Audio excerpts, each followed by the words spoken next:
What's up, everyone? Welcome to the Nick Driver podcast. And I want to let you guys know we are going to do a little bit of a deep dive on this particular situation. And I would encourage anyone who has any information on the driver that has believed to have slammed on brakes in front of a trio of motorcycles in this particular hit and run situation that actually killed a man by the name of Jay Guido. If anybody has any information regarding this, please come forward. So what we're going to do is we're going to walk through this, and we're also going to give, all the information we can out that we have here. If the family of Jay's has any other information, please contact me and let me know so I can get it out to the public. You guys deserve justice. You guys deserve peace of mind for what you have had to deal with in this particular situation. So, guys, we're going to go ahead and start. About 7 days ago, we're going to start with this article that happened on WREL, and we're going to walk it forward to what we have as of today. Let's get it. Some new details just in the past few minutes about a deadly crash that happened earlier this morning in eastern Wake County, and troopers are looking for a driver involved in that. This all happened on Turnipseed Road around Old Medland Farm Road around 11 o'clock this morning. This is video from Sky 5.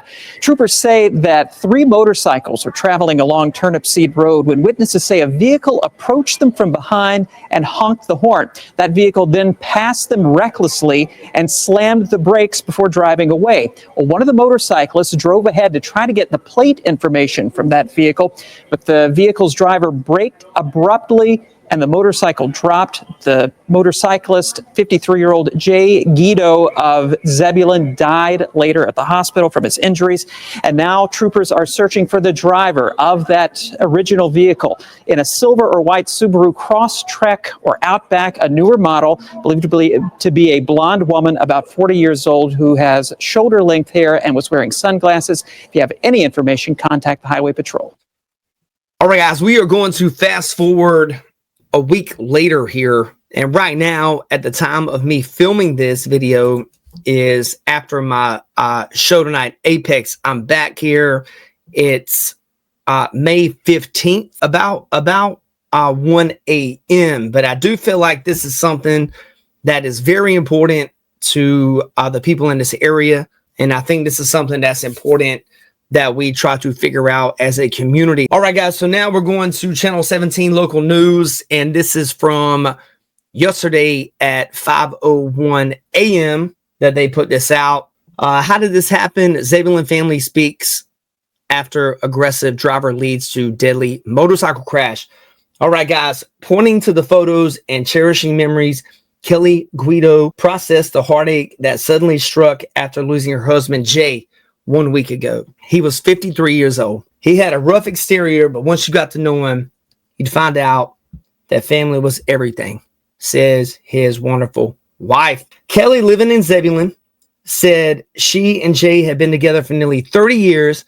He was a builder for Shoemaker Homes and loved his 3 children, Carissa, Nick, and Nate. Just working on cars with him, working on bikes with him, and just teaching us construction tips. He just did everything that he could for all of us, said Nate, the youngest of 3 siblings. And guys, right here, we can see pictures of their wonderful family right here. Jay's 2 sons said they were with him Tuesday morning around 11 a.m. when an aggressive driver sped behind them near Turnipseed Road and Old Medland Farm Road near Wendell. Guys, this story, this is even sadder. This is even sadder than I originally thought, because what the news doesn't tell you is there was 3 motorcyclists, right? That's what we heard in the previous article.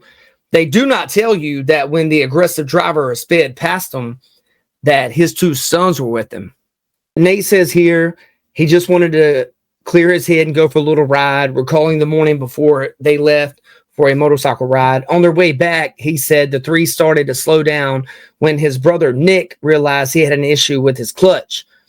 It's when he first noticed the driver honking their horn behind him. Quote, I turned around to wave the cars on. I didn't think anything of it. I'm waving them on and they're still honking their horns, Nate explained. He then described a light-colored SUV aggressively passed by and nearly hit all three of them. The 20-year-old said his dad started to speed up to get a glance at the car's license plate when the driver slammed on the brakes. Quote, "We just found our dad on the side of the road," said Nate. This is absolutely heartbreaking, man. My heart goes out to you guys, man. We see the brake marks on the road, and we never saw her or where she went. The family said neighbors had rushed out to call 911. Another nurse came out to help perform CPR before Jay was taken by an ambulance to Wake Med. Kelly said it's where they learned her husband did not survive. Unbelievable, man. All right, guys. I learned about this story from a post in For Zebulon by Zebulon that I admin in. Authorities are looking for a driver believed to have slammed on the brakes in front of a trio of motorcycles in a hit-and-run crash that deleted a man on a motorcycle. Guys, this is an absolutely terrible story, man. And as you can see here, a lot of people have a lot of great memories of this man right here. This man is a brother of mine for 25 years. This family is devastated. Peggy says, "How evil. She belongs in jail for life." Another person says she thought she owned the road. Now she must be held accountable. Another person, "That's sick." Another person, "Praying for the family." Guys, this is a terrible situation, man. You know, guys, this is a absolute devastating time for this family.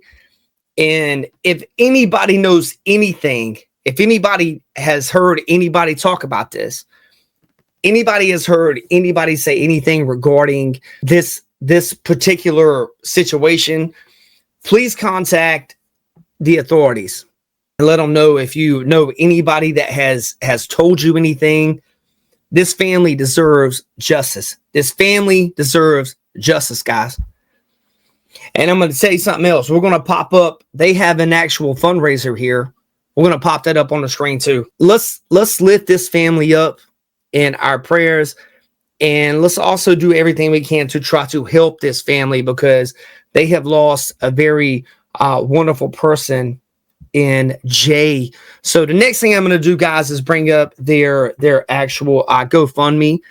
You guys, if you can, give them some, give them anything you can. It can be $5, it can be $100, it can be whatever you guys got, or just lift them up in prayer, you know, if you can't. And you know, this family is in for a lot moving forward, and they have lost a beautiful father here, a beautiful husband here, and we gotta figure out a way to bring this family some justice. So here we go, guys.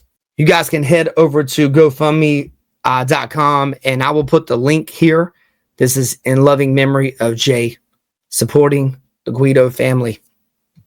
And I am from the South, so I apologize if I'm not saying your last name correctly. These people have lost father, husband, leader. It says Jay had just returned from his own father's funeral and chose to take a ride with his two sons, Nick and Nate, to clear his head, to spend time and doing what they love together. During that ride, a vehicle aggressively passed him, slammed on brakes, and fled the scene. You guys, this is a very sad situation, and my heart goes out to the Guido family. Hope you guys have a blessed night. Take care.